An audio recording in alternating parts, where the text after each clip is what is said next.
Miss Reinhardt's lived up to the book, but there was no application, as far as you can tell, of common sense. I mean, this obviously was a very serious matter, and by insisting that this piece of paper was gave everybody the blessing of Thiokol. That document, the final decision chart faxed by Morton Thiokol to NASA, based its recommendation on a critical and officially unacceptable assumption. If the primary does not seat, the secondary will. There's nothing on this chart that supports the decision to launch. In the interest of time, I'm just going to short-circuit it, but they actually regurgitated the things that were in my charts and used them as reasons to launch. They talked about harder O-rings, taking longer to seat. Remember, it was timing function of my chart. They declared that if more gas get passed, then the primary would still seal. They also declared that if the primary didn't work, that the secondary would. I refer to these as magic wand tricks. You can't just declare things are going to work if they aren't designed properly and may not work. Well, let's see. This goes back to that 1R1 discussion that we had. And what that boiled down to was that during the first 160 milliseconds, the joint is still closed enough that the secondary O-ring actually provides redundancy. 160 milliseconds, that joint is officially classified as a criticality 1R? It's not officially, no ma'am. That's right. It's just a criticality 1. So even during the first 160 milliseconds, you are not allowed to consider the secondary seal a backup to the primary seal by the critical items list. Well, I don't certainly want to debate that point. What we did is what we considered. That is a waiver to the requirement to have a redundant system. What this says is that if the primary seal does not seat, the secondary seal will. It says you have redundancy, and you have not shown that the primary won't function, but if it doesn't, the redundant system will still operate. That's the way I interpret that. Mr. Malloy, let's try an analogy and see if you think it's an apt one. Let's suppose that you're a manager of a baseball team and you have an ace relief pitcher. But let's suppose that that person is injured, has a sore arm, so you put him on the disabled list. Then you can't say that if my starting pitcher gets into trouble in the 5th inning, I can bring in my ace reliever because he's not available to you by the rules.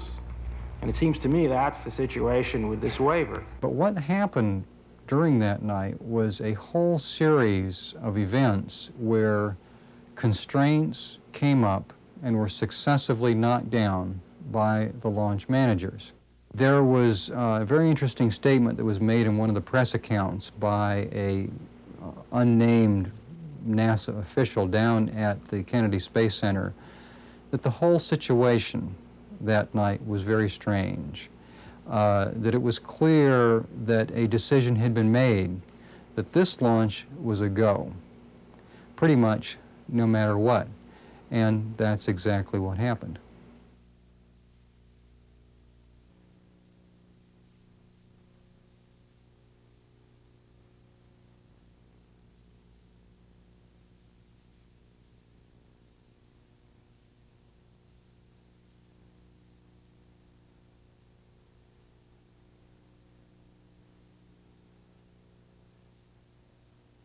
In the early morning hours of January 28th, an ice inspection team surveys the launch pad and is shocked to discover that it is covered with ice.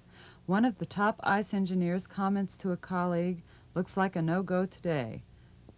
Reached in California to be informed of the results of the ice team inspection, Rockwell Space Transportation Division President Rocco Petrone telephoned his representative at Kennedy. The prime thing we were concerned with was the unknown baseline. We had not launched in conditions of that nature, and we just felt we had an unknown. And I then called my 2 program managers who were in Florida at 5:45, and they said, "We cannot recommend launching from here." I said, "Let's make sure we have the NASA understand that we, Rockwell, feel it's not safe to launch." It is the last chance NASA will get to avert the tragedy. Glacier relays Petrone's concerns to Arnold Aldrich at Level 2. I then gave the following recommendation to NASA, in which I said that Rockwell could not assure the safety of flight. My exact quote was, and it comes in two parts. The first one was Rockwell cannot 100% assure that it is safe to fly, which I quickly changed to Rockwell cannot assure that it is safe to fly. Now, this is the first time where we've been in a position where we really had no database from which to make a judgment. And this is the first time that Rockwell has taken a unsafe to fly position. His statement to me, as best I can reconstruct it to report to you at this time, was that while he did not disagree with the analysis that JSC and KSC had reported, that they could not give an unqualified go for launch, as ice on the launch complex was a condition which had not previously been experienced, and thus this posed a small additional but unquantifiable risk. Mr. Glacier did not ask or insist that we not launch, however. No other comments or recommendations were offered by the large group assembled with respect to concern for proceeding with the launch. At the conclusion of the above review, I felt reasonably confident that the launch should proceed. After the disaster, Aldrich and Jesse Moore, the Associate Administrator for Space Flight, downplayed their personal responsibility for the launch decision by deflecting blame to the Level 3 managers and the Level 4 contractors for failing to bring critical information to their attention. Even though when such information had been brought forward, it was readily dismissed. No, but I gather that's what Thiokol was saying. We think now that we should not launch, or at least the engineers did. Yes, sir. We don't think we should launch in this temperature. And Mr. Malloy, according to the testimony, said, well, you can't do that. You can't change the launch commitment criteria on the eve of launch. This is Friday night. You can't do that. I'm not sure what he meant by that, and I think you'll have to ask him his intentions there and so forth. But as Gene said, there are launch commit criteria that are changed. Well, we heard him yesterday. I think he's saying the same thing Mr. Aldrich does, except he as it turned out, Thiokol, however late in the game, apparently said we don't think we don't think the criteria is right. We think it would be dangerous to launch at this temperature. That was the first recommendation. You certainly can raise objections to launch commit criteria. I mean, there's nothing in the program that says if someone has a problem with the launch commit criteria, until it's T-minus 0, you can raise an objection to it and so forth. I would think it was more than reasonable that if someone were still concerned that this was a very bad judgment or a bad action to take, they would call me, and I left every opportunity for that to happen. However, I would like to point out that there is nothing in the program that says if a contractor has any problems that he could not pick up the phone and call me or call Mr. Aldrich or get a message to a particular concern. Although the launch pad ice did not contribute directly to the destruction of the Challenger, the Presidential Commission concluded that, however ambiguous Rockwell's position was, it is clear that they did tell NASA that the ice was an unknown condition. Under the circumstances the Commission charged, NASA appeared to be requiring Rockwell to prove that it was not safe to launch, rather than proving it was safe. The decision to launch under such circumstances was, at best, questionable. You know, that was another one of these strange factors that was different from previous launches. That just kind of adds up to the total impression that NASA, on this particular occasion, broke so many rules that you've got to search for an underlying explanation of why they did that. You also find in the records a number of statements by public affairs people that there were phone calls in connection with the State of the Union address, where the President was going to make reference to the shuttle and the teacher in space during his speech that night before Congress. What these people deny is that these phone calls are reflective of pressure coming from the White House to launch. The reason that NASA proceeded to launch was that the White House told them to. And I have been told by one eyewitness source that the decision was made by the President of the United States to proceed with the launch in the face of what the President was told were cold weather concerns, because they wanted to get the shuttle in the air in connection with the publicity for the Teacher in Space program. And that's where the impetus came from. The final chance to delay the mission had failed. Challenger would be launched just a few hours later at 11:38 a.m. I have polled the technical community, and you will have our consensus to proceed with this launch. Good luck and Godspeed.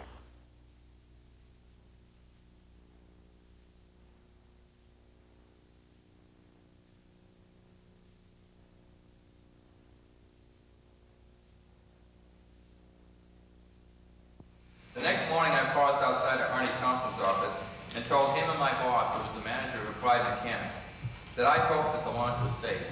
But I also said that I hoped that when we inspected the joints after the flight, that we would find almost every seal burned almost all the way through, and then maybe somebody with authority and courage would have enough fortitude to stand up and stop the flights until we fixed the joints. It was about 5 minutes before the launch, as I was walking past the room normally used to view the launches, when a colleague of mine, Bob Ebling, encouraged me to step in and watch. At first I declined because I had made up my mind not to watch this launch. Beaujolais joined Bob Ebling and others to watch the launch. T-minus 10, 9, 8, 7, 6. We have main engine start. 4, 3, 2, 1, and liftoff. Liftoff of the 25th Space Shuttle mission, and it has cleared the tower. Roger, roll, Challenger. As the vehicle ignited and started to clear the launch tower, I whispered to Bob that we had just dodged a bullet.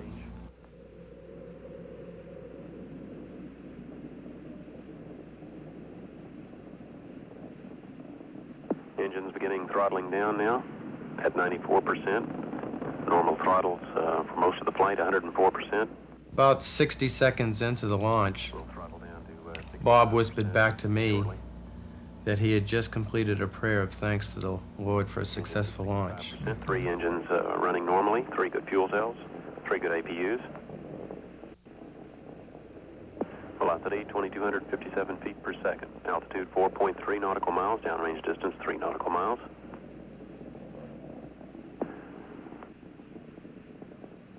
Engines throttling up. 3 engines now at 104%. Challenger, go at throttle up.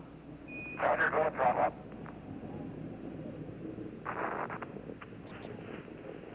One minute, 15 seconds. Velocity 2,900 feet per second. Altitude 9 nautical miles. Downrange distance 7 nautical miles.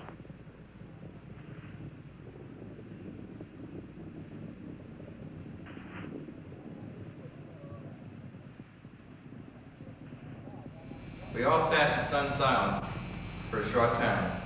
Then I left the room and went directly to my office, where I remained in shock the rest of the day, just staring at the walls. I was paid a visit by 2 of my SEAL task force colleagues who inquired as to my condition. And I just was able to shake my head and speak and nod to them that I was okay, because I was unable to speak for fear of just totally breaking down. Flight GC, we've had negative contact, lost downlink. Okay, all operators, watch your data carefully. All operators, contingency procedures in effect. Flight Fido. Go ahead. RSO reports vehicle exploded. Flight controllers here looking very carefully at the situation. Obviously a major malfunction.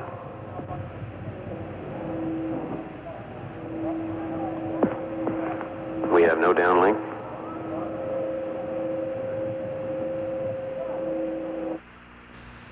I will never forget, and I hope this nation will never forget, especially the engineering management community, the supreme sacrifice that the 7 Challenger astronauts paid by forfeiting their lives for such an irresponsible launch decision.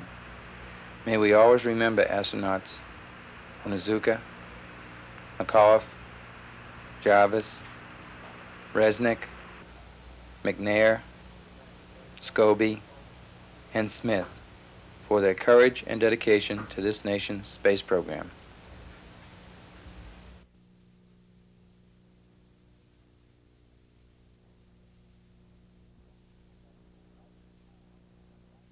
this would be also for Dr. Graham. I've been told that Rockwell saw the pictures of the ice at Pad 39B yesterday and was concerned enough about those pictures to call NASA and ask for a delay in the launch.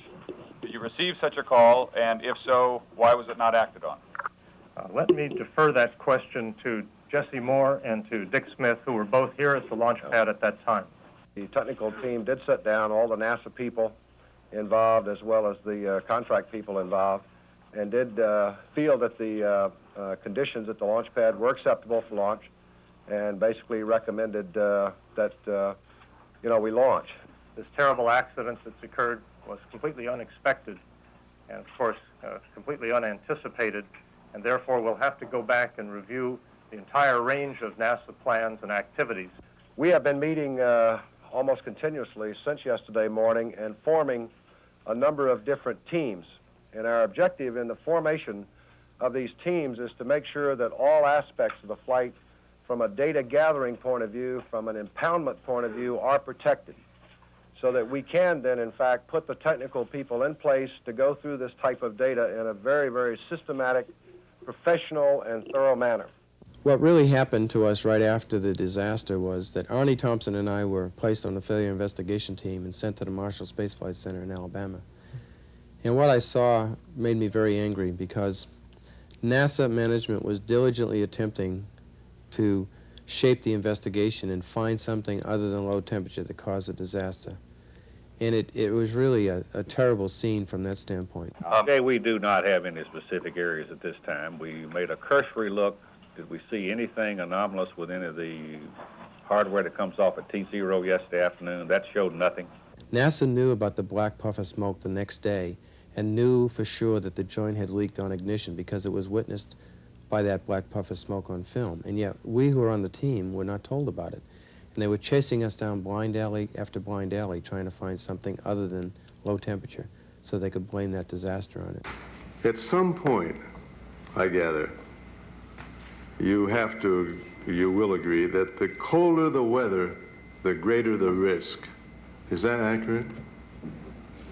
Do you think that at some point, the coldness of the weather makes a difference on the risk? Well, I'm sure there must be some point, because there's some point at which the structural integrity of the O-rings wouldn't be maintained. So we're not starting to approach that. At what point would that be?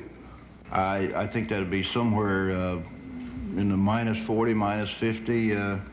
So that insofar as you're concerned now, it wouldn't make any difference about the risks in connection with the joints if it was above 40 below. NASA doesn't like to admit it was wrong, and they tried as long and as hard as possible to stick with that erroneous accident. They were reluctant to admit what really happened. Some NASA people are still reluctant to admit what happened. There's another interesting piece of evidence. Congressman Bill Nelson recently published a book about his experience with the space program, and he states there quite explicitly that prior to the launch, the head of the astronaut program, who was at the Cape, queried NASA launch officials and asked specifically, did Rocco Petrone approve this launch? They by no means approved the launch, and Rocco Petrone never made any statements approving the launch. Quite the contrary. His statements of concern were probably more pointed than the ones that were actually delivered in the ICE meetings at Kennedy. According to Bill Nelson, the astronaut chief was told, yes, Rocco approved the launch. And Nelson himself states that the astronauts in that particular instance were lied to. After the accident, NASA set up an investigating panel to begin to look at what had caused the disaster. There were statements made publicly by NASA officials during those first hours and days that they had no idea what had caused the problem and that everything possible was going to be examined to determine the cause. Upset that NASA management was concealing its knowledge of the O-ring problems from the Commission, NASA and the budget seals, analyst Richard Cook, seal. who had warned headquarters the previous July that the seals were malfunctioning and that a failure in flight would be catastrophic, sent a detailed 3-page memo to his superior on Monday, February 3rd, in which he documented the agency's long-standing awareness of the erosion issue. I started off the memo by saying that there is a growing consensus that the cause of the Challenger explosion was a burn-through at a field joint in a solid rocket booster. And that was, in fact, what the engineers at headquarters were realizing and confirming, even though I must say that the NASA officials down at the Kennedy Space Center knew of this much earlier. In fact, I'm convinced by the time the afternoon press conference convened after the accident, NASA then knew it had been a solid rocket booster burn-through. But I wanted to point out in this that by February 3rd there was a consensus at headquarters also that this is what had happened. And I also said that it was a consensus that if a burn-through occurred, it had probably been a preventable accident and that the shuttle had been flying in an unsafe condition for over a year. Now, when I wrote this, I left it with my superior, who was, it wasn't Mr. Mann, it was another fellow who was actually like a team leader. And he came back to me with this and said, "This is explosive. Who have you given this to?" And I told him, well, I'd left a couple copies for a couple other people, and he wanted them, and I went and retrieved the copies and gave them to him. So essentially, as far as he was concerned, this was not going anywhere. That same day, President Reagan, following the advice of his Chief of Staff Donald Regan and others, announced the appointment of his own team to manage the investigation. It's time now to assemble a group of distinguished Americans to take a hard look at the accident, to make a calm and deliberate assessment of the facts and ways to avoid repetition. So I'm today announcing the formation of a presidential commission on the Space Shuttle Challenger's accident. The commission will review the circumstances surrounding the accident, determine the probable causes, and develop recommendations for corrective action. And this commission will report back to me within 120 days. William P. Rogers, former Secretary of State and former Attorney General, will serve as chairman of the commission, and Neil Armstrong, former astronaut, will serve as its vice chairman. In addition, today we are announcing 10 of its members drawn from distinguished leaders of the government, scientific, technical, and management communities. On the other hand, we are not going to conduct this investigation in a manner which would be unfairly critical of NASA, because I certainly think NASA has done an excellent job, and I think the American people do. From my own point of view, having what I believe is convincing information that the decision to launch Challenger was made by the President, my own opinion is that the commission was created to cover that up and to assure that as the investigation moved along, it wasn't going to get too close to the White House involvement. And if you look at the whole history of the commission, you see very clearly two things. One,